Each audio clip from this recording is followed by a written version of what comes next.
जी बाबू जी, आज ये district court आए हुए आप मजिस्ट्रेट को जनसंख्या नियंत्रण कानून बनवाने के लिए जनसंख्या समाधान फाउंडेशन की तरफ से क्या संदेश देना चाहते हो जनता को?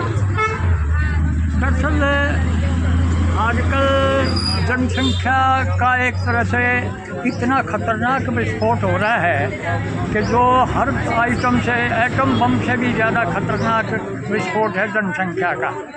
और हम जनसंख्या पे कंट्रोल हो ऐसा प्रधानमंत्री से निवेदन करने के लिए एक ज्ञापन दिया है डीएम साहब को कि भाई यहाँ के मार्फत चला जाए। और यूँ तो हम लगभग पिछले 8-10 साल से लगातार ये मेमोरेंडम दे रहे हैं। आज मैंने डीसी साहब से भी यही बात करी है, डीएम साहब से, कि क्या ये हमारी ही जिम्मेदारी है और हिंदुस्तान में किसी की भी ऐसी जिम्मेदारी नहीं है कि वो जनसंख्या समाधान पे कुछ कार्रवाई करे। और उनसे भी ये निवेदन करा है कि आपके आईएएस अधिकारी जितने भी हैं वे अगर इसमें जब तक इंटरेस्ट नहीं लेते तब तक ये मेमोरेंडम प्रधानमंत्री तक नहीं पहुंचेगा।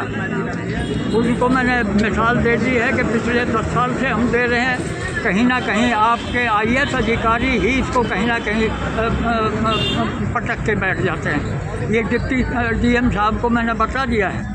जनसंख्या समाधान अकेला मेरी प्रॉब्लम नहीं है। यहाँ ये जितने भी खड़े हैं इन सबको पानी भी चाहिए, इन सबको रोटी भी चाहिए, इन सबको रहने की जगह भी चाहिए। और जो ख़त्म होती जा रही है, जो सुकड़ती जा रही है, एक इस बात की बात नहीं है। ये राजनीतिक प्रश्न नहीं अकेला, ये सामाजिक प्रश्न भी है, धार्मिक प्रश्न भी है और हमारा इकोनॉमिक प्रश्न भी है। ये तीनों तरह से है। प्रधानमंत्री जी को तो 14 में बैठते ही जनसंख्या का समाधान करना चाहिए था। प्रधानमंत्री जी को तो 14 में सत्ता में बैठते ही मंदिरों के चढ़ावे को सरकार के कंट्रोल से बरी करना चाहिए था। क्या अब लगता है आपको प्रधानमंत्री और ध्यान देगा? मैं आपसे आपके मार्फत ये निवेदन करना चाह रहा हूँ, मैं इस पब्लिक के मार्फत ये प्रधानमंत्री जी से निवेदन करना चाह रहा हूँ कि प्रधानमंत्री जी आप अगर ये मान के चलते हो कि 10, 20, 30, 50 करोड़ आदमी जब तक आपके पास नहीं आएंगे तब तक आप इसमें कोई बात नहीं करोगे या कोई वो नहीं करोगे, तो ये आपको बहुत गलत फहमी है। ये हिंदुस्तान है, ये हिंदुओं का स्थान है। ये हिंदू इतना नालायक और इतना वो हो चुका है, एक तरह से निपुंसक हो चुका है। और इस पर कितना ही कहे जाओ, इसको अगर ये कहो कि कल तुम्हारे ऊपर बम पड़ने वाला है तो वो ये कहेगा कि कल देखा जाएगा, आज तो मौज करने दो मुझे। ये मौज करने पर लगा हुआ है, ये अपने सिर्फ उस पर करना, इसकी बातों पर ना जाओ। आपको अगर काम करना है तो एक कागज़ आपके पास भी अगर पहुंचता है रिक्वेस्ट का, तो उस कागज़ को देख करके आप काम कर दो। और आपका टाइम जो है शासन के तौर पे तो टाइम बहुत है, भगवान करे 29 में भी आप प्रधानमंत्री बने, लेकिन उम्र के तौर पे तो सबका लिमिटेड है।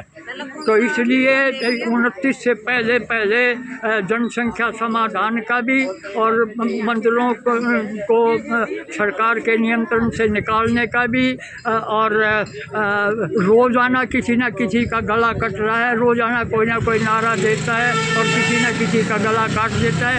इन सब बातों के लिए कानून बनने चाहिए थे, आज तक बनने चाहिए थे।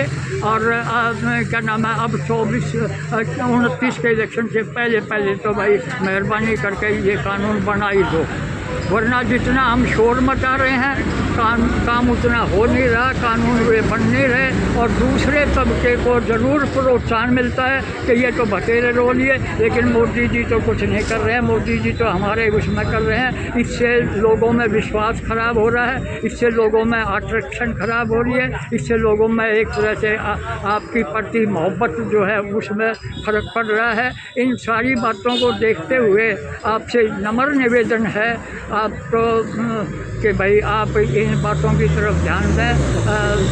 क्या नाम है, एक हमारी संस्था का जो अध्यक्ष हैं वो पिछले साल लगभग 1 महीने तक अनशन पर बैठे रहे।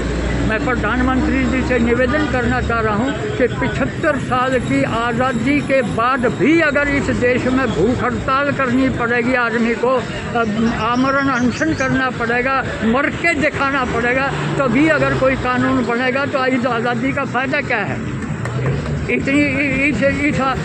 इससे तो इतना मर के दिखाया तो अंग्रेज़ आज़ादी दे गए हमें। अगर हम मर के ना दिखाते तो अंग्रेज़ आज़ादी कहाँ देने वाले थे? क्या आज भी एक कानून बनवाने के लिए मर के दिखाना पड़ेगा क्या? बिल्कुल। अंदर मैडम ने आपको क्या आश्वासन दिया? अंदर मैडम ने बहुत अच्छी तरह से बात की। मैंने उनसे रिक्वेस्ट की है कि आप जैसे नौजवान IAS अधिकारी जो हैं वो कम से कम पुरानी जो व्यवस्था है अंग्रेज़ों के टाइम की, जो क्या नाम है अपना इस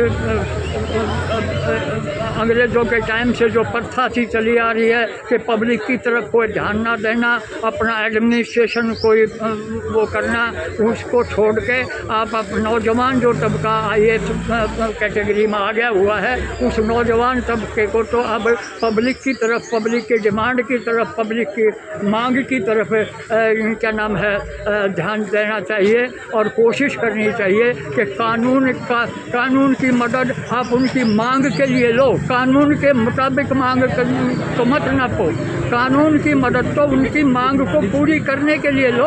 ये मैंने DM साहब से निवेदन किया है और उन्होंने बड़े हंस के, बड़े उत्साहवर्धक और उत्साहजनक भावना से उन्होंने मेरी बात को एक्सेप्ट किया है, मेरी बात को माना है कि हाँ आप ठीक कर रहे हैं।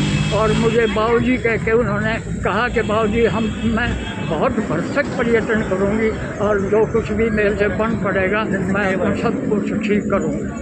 तो दूसरा हमने गाँव की आसपास की और कुछ समस्याओं के बारे में बात की और उन्होंने कहा कि मेरे ध्यान में है और मैं जितना हो सकेगा, जब तक जितना जल्दी हो सकेगा मैं उसका समाधान करूँगा। तो ये सब कुछ कहा। धन्यवाद जी।